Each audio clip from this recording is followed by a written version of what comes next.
What if I told you that everything you've been taught about history is a lie?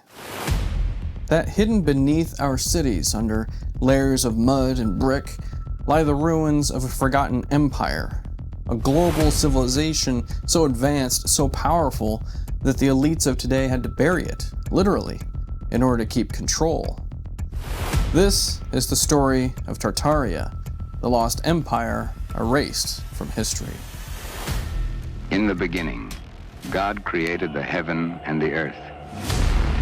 And some things that should not have been forgotten were lost. Man shall be ruled by law, not by the will of other men. What is it? An ark. To hold the innocent. And the Creator sends his deluge to wipe out the wicked from this world. The Lord of hosts will do battle for us. Behold his mighty hand. Look at any old map from the 16th to 18th centuries and you'll see it, Tartaria, stretching across Central Asia, Siberia, and even into parts of Europe. Some maps show it spanning half the known world. But here's where it gets strange. In modern textbooks, Tartaria is gone, vanished. No mention of a mighty empire, no stories of its kings, its armies, its technology. Almost as if someone hit the delete button on an ancient entire civilization.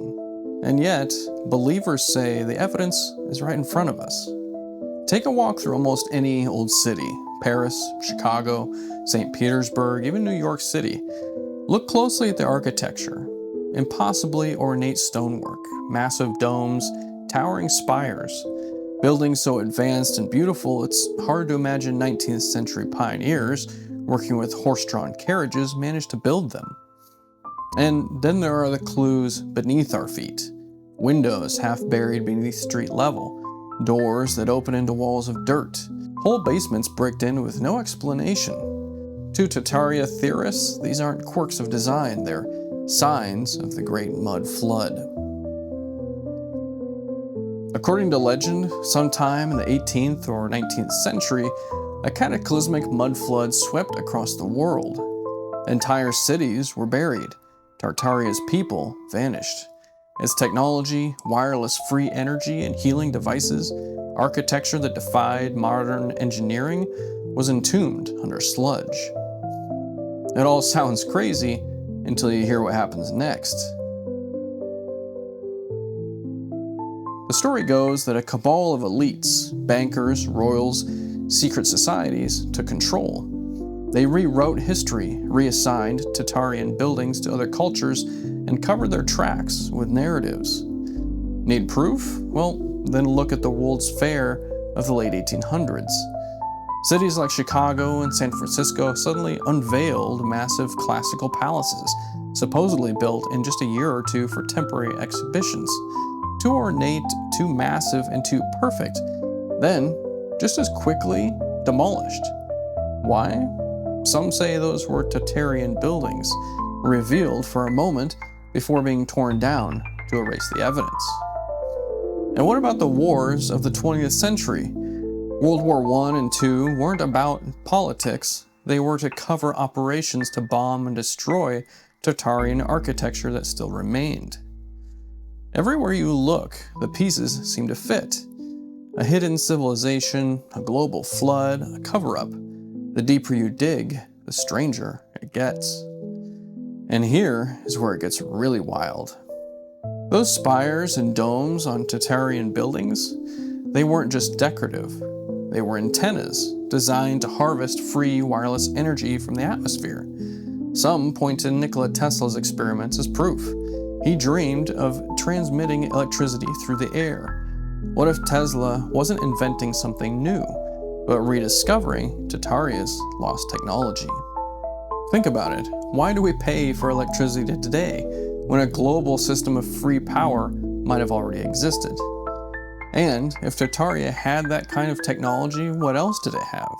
Healing devices, advanced transportation, a unity of nations under one empire. That's the tantalizing promise of the Tartarian story, a golden age of abundance and beauty, stolen from us by a cover-up. But is it true? Throughout history, some of the most fascinating and thought-provoking moments have happened behind the scenes, in the inner circles, from the councils of ancient empires to the Last Supper, from secret plots against kings to quiet grassroots rebellions. What happens in secret often matters most. So that's why I created a place for our own inner circle over on Patreon. It's where the most dedicated members of this channel gather to go deeper down the rabbit holes, help shape future topics, and see raw, unfiltered behind-the-scenes episodes you won't find anywhere else. So meet us there, join the council, and see for yourself why what happens in secret changes everything.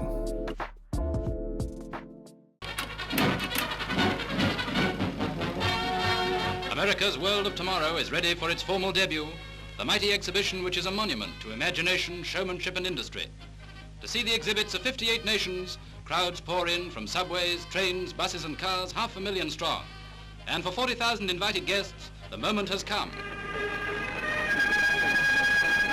President Roosevelt, with his son John behind him on the right, speaks in the court of peace.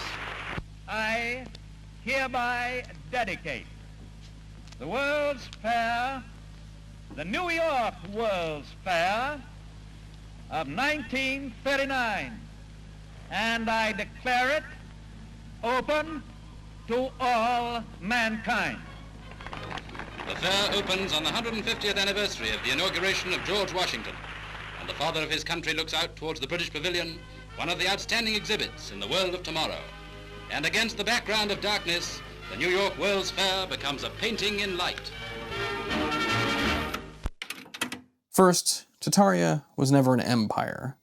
The word Tartary was simply a catch-all label European mapmakers used for the vast, little-known regions of Asia, Siberia, Mongolia, Central Asia.